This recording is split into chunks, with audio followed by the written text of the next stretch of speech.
Hello, I am doctor Rinku Patel from Orange women's hospital Ahmedabad.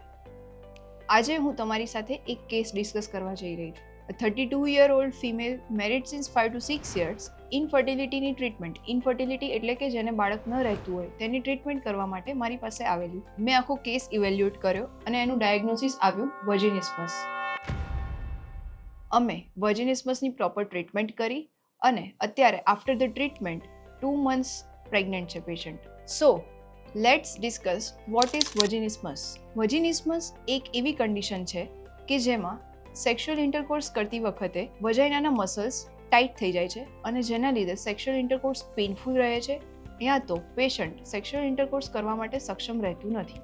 વર્જિનિસમસ થવાના કારણો શું હોઈ શકે છે? ફિયર, એન્ઝાઇટી, યા તો પાસ્ટમાં કોઈ નેગેટિવ સેક્સ્યુઅલ એક્સપિરિયન્સ હોય. અને થર્ડ, સાયકોલોજીકલ. વર્જિનિસમસ કઈ રીતે ડાયગ્નોઝ કરવાનું? તેના અલગ અલગ ગ્રેડિંગ્સ છે, mild, moderate and severe.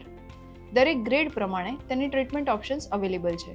વર્જિનિસમસની treatment શું અવેલેબલ છે? વર્જિનિસમસની ટ્રીટમેન્ટની અંદર કાઉન્સેલિંગ, પેલ્વિક ફ્લોર એક્સરસાઇઝીસ અને ગ્રેજ્યુઅલ થેરાપી. ગ્રેજ્યુઅલ થેરાપીની અંદર તમે ડૉક્ટરને કન્સલ્ટ કરી યા તો જો જરૂર હોય તો સર્જિકલ ઇન્ટરવેન્શન કરવામાં આવે છે અથવા તો બોટોક્સ ઇન્જેક્શન અવેલેબલ ઓપ્શન્સ છે. સો વર્જિનિસમસ એક ટ્રીટેબલ કન્ડિશન છે, એમાં શરમાવાની કોઈ જ જરૂર નથી. જો તમને આમાંથી કોઈ પણ સિમ્ટમ્સ હોય તો તમે અત્યારે જ તમારા ગાયનેકોલોજિસ્ટનો સંપર્ક કરી શકો છો. આવી કોઈ પણ ફિમેલ હેલ્થ રિલેટેડ ટિપ્સ અને ઇન્ફોર્મેશન માટે તમે અમારી ચેનલ યુટ્યુબ, ઇન્સ્ટાગ્રામ અને ફેસબુક પર સબસ્ક્રાઇબ કરી શકો છો. Thank you.